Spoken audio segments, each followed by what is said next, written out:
Gold trusted gold buyers మీరు తాకట్టు పెట్టిన బంగారాన్ని విడిపించి ఈ రోజు ఉన్న మార్కెట్ ధరకు కొనబడును.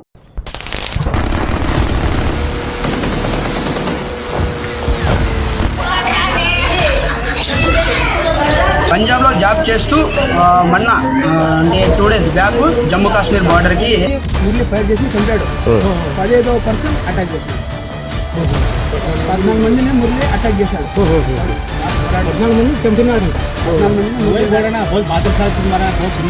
15 బుల్లెట్ ఎవరు లేరనుకోండి వాళ్ళకి ఒక సిగ్నల్ వస్తుంది అనమాట. ఇక్కడ ఎవరు లేరంట బ్యాక్ నుంచి నాకుండే 2 కొడుకులకి కూడా ఆర్మీలోనే పంపిస్తాను. ఆ దేశం కోసమే పోరాడతాం, దేశంతోనే ఉంటాము.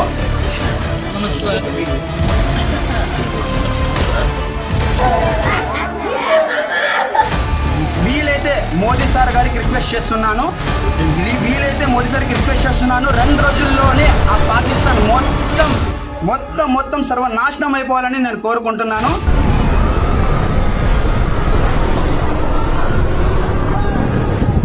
జమ్మూ కాశ్మీర్లో పాక్ ఎదురు కాల్పుల్లో తెలుగు జవాన్ మురళీ నాయక్ తన ప్రాణాలు కోల్పోవటం చాలా బాధాకరం. దేశం కోసం తన విలువైన ప్రాణాలు విడిచి వీరమరణం పొందిన ఈ జవాన్ బిగ్ సెల్యూట్ చేస్తోంది దేశం మొత్తం.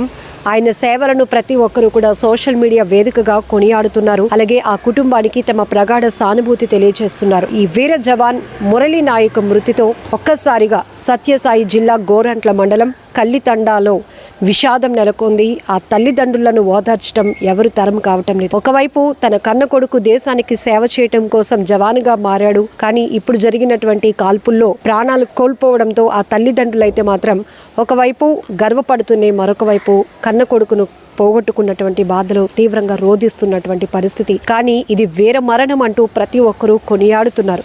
ఎందుకంటే మనం చూసాం పహల్గాం దాడి తర్వాత ఏదైతే ఉగ్ర స్థావరాలను టార్గెట్ చేసినటువంటి భారత సాయుధ దళాలు 9 స్థావరాలపై విరుచుకుపడి నేలమట్టం చేసిన తర్వాత పాక్ సైన్యం ఏదైతే ఉందో మళ్ళీ ఎదురు దాడికి తెగబడటం, దాన్ని వ్యూహాత్మకంగా చాలా ప్రతిష్టాత్మకంగా భారత సైన్యం తిప్పికొడుతోంది. ఎప్పటికప్పుడు కూడా వ్యూహ రచన చేస్తూ కేంద్రం ముందుకు అడుగులు వేస్తోంది, వాళ్ళని డైరెక్ట్ చేస్తోందని చెప్పొచ్చు. 2 వేల నారీమణులను ముందు పెట్టి మొత్తం ఆపరేషన్ సింధూర్ నడిపించినటువంటి ప్రధాని మోదీకి ప్రతి ఒక్కరు కూడా జై కొడుతున్నటువంటి సందర్భాలు కూడా మనం చూస్తున్నాం.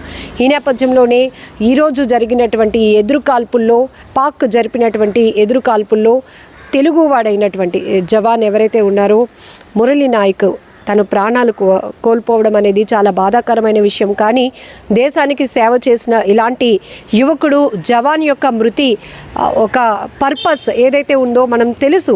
సాధారణంగా సోల్జర్గా మారాలంటే ఫస్ట్ దేశం పట్ల ఉన్నటువంటి భక్తి కావచ్చు, లేకపోతే ప్రజల భద్రత కోసం మనం ప్రాణ త్యాగాలకైనా సిద్ధపడి ఉండాలన్న వాళ్ళ ప్రిపరేషన్ కావచ్చు. ఇవన్నీ కూడా ప్రతి ఒక్కరూ ఆర్మీ యూనిఫామ్ వేసుకున్న ప్రతి ఒక్కరు కూడా ముందు ఇలాంటి ప్రాణత్యాగానికి సిద్ధపడే వెళ్తూ ఉంటారు బోర్డర్లో పనిచేయటానికి. కానీ ఇప్పుడు ఆపరేషన్ సింధూర్లో భాగంగా కొనసాగుతున్నటువంటి ఏదైతే ప్రతిదాడుల్లో భారత సైన్యం వీరోచితంగా పోరాడుతోంది. ఒక 2-3 రోజుల నుంచి కూడా మనం చూస్తూ ఉన్నాం. ఖచ్చితమైన ప్రతీకార చర్య అంటే ఇదే నిజమైన రివెంజ్. ఎందుకంటే పహల్గాం దాడిలో అమాయకమైనటువంటి టూరిస్టులను బలి తీసుకున్నటువంటి టెర్రరిస్టులకు గట్టిగా బుద్ధి చెప్తోంది మన సైన్యం అంటూ ప్రతి ఒక్కరూ మీడియా వేదికగా చేస్తున్నటువంటి వాళ్ళ ఒపీనియన్స్ షేర్ చేస్తున్నారు.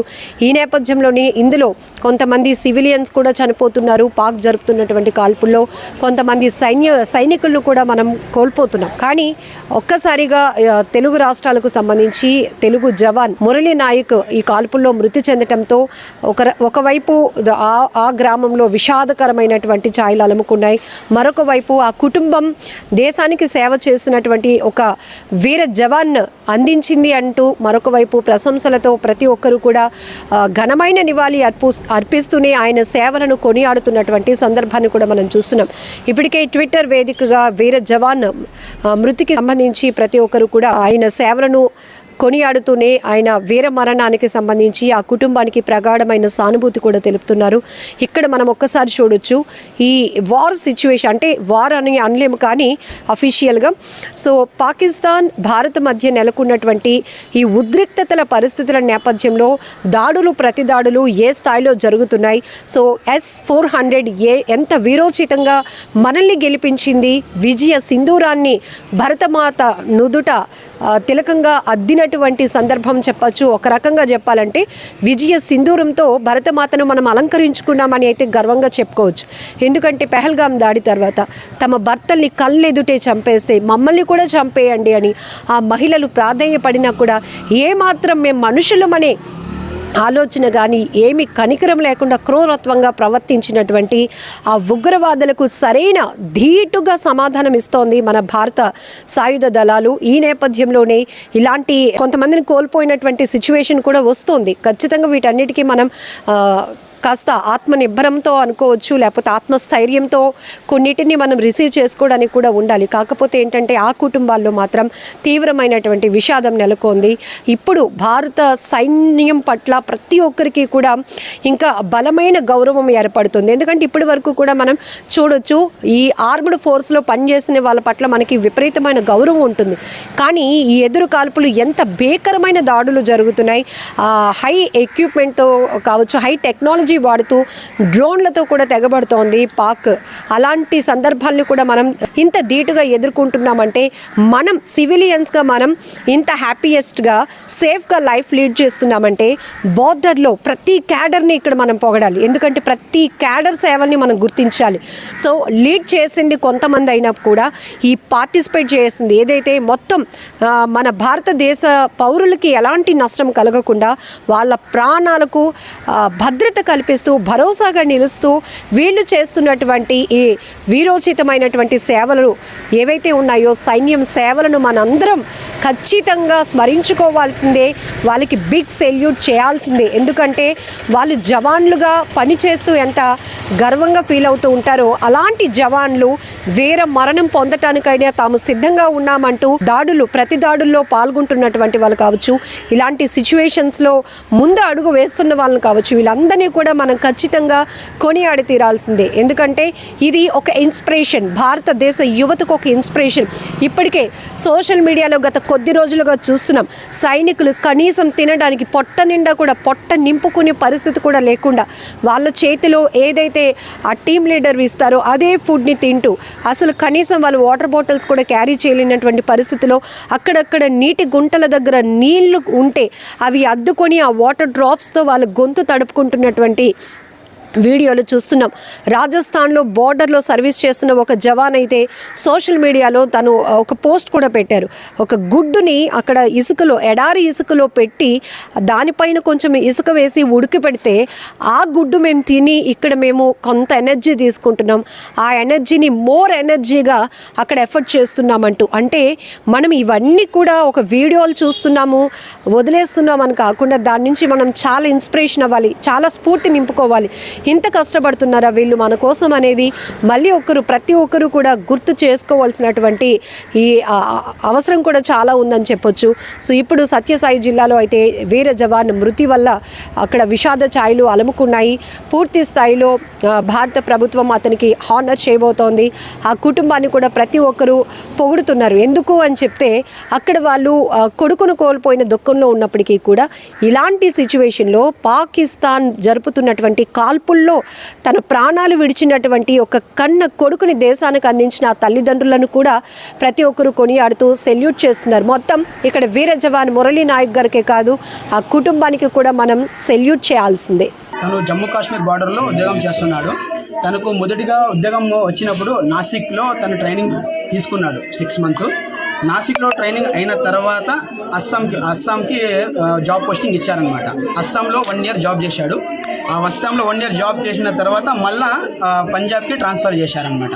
పంజాబ్లో జాబ్ చేస్తూ మొన్న అంటే 2 days బ్యాక్ జమ్మూ కాశ్మీర్ బార్డర్కి అక్కడ వెళ్ళాలి అని తను మాకు ఫోన్ చేసి చెప్పాడు.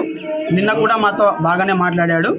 తను ఒకటే ఈ ఉద్యోగం వద్దురా అన్నా కూడా తను ఒక్కటే మాట అన్నాడు, చేస్తే నేను దేశం కోసం చేస్తాను, నేను చచ్చిపోయినప్పుడు నా బాడీ మీద భారతదేశపు జెండా కప్పాలి అని ఫస్ట్ నుంచే తను ఈ మాట వాళ్ళ అమ్మ నాన్నకు చెప్పాడు.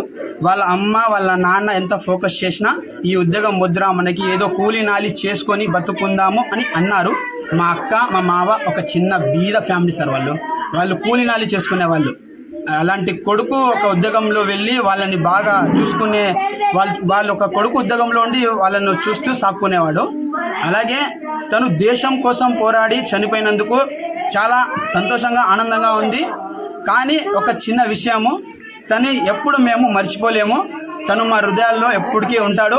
ఈ భారతదేశంలో ఉన్న ప్రతి ఒక్క పౌరులకి నేను చెప్తున్నాను, పాకిస్తాన్లో ఉండే ఉగ్రవాదులకి, లోఫర్ నా కొడుకులకి, నా కొడుకులకి కూడా వదులుకోకుండా వీలైతే మోదీ సార్ గారికి రిక్వెస్ట్ చేస్తున్నాను 2 రోజుల్లోనే ఆ పాకిస్తాన్ మొత్తం సర్వనాశనం అయిపోవాలని నేను కోరుకుంటున్నాను. జై హింద్, జై భారత్. నాకుండే 2 కొడుకులకి కూడా ఆర్మీలోనే పంపిస్తాను. ఆ దేశం కోసమే పోరాడతాం, దేశంతోనే ఉంటాము. పాకిస్తాన్ నా కొడుకులకి తరిమి కొట్టాలి.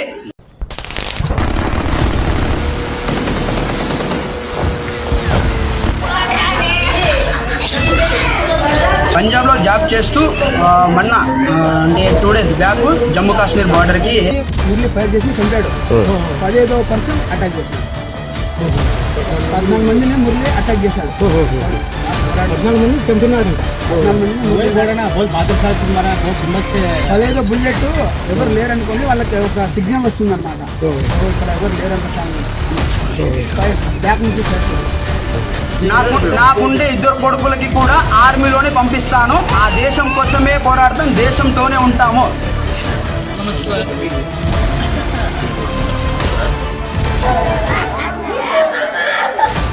వీలైతే మోదీ సార్ గారికి రిక్వెస్ట్ చేస్తున్నాను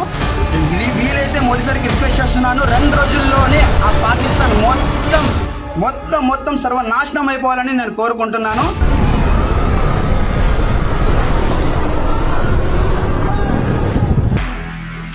నిజంగా ప్రస్తుతం ఉన్నటువంటి సమాజం దేనికి ప్రయారిటీ ఇస్తుంది? ఆర్థిక సంబంధాల చుట్టూ మాత్రమే తిరుగుతోంది. మళ్ళీ ఎన్నికలంగానే చాలా విరక్తి కలుగుతాను.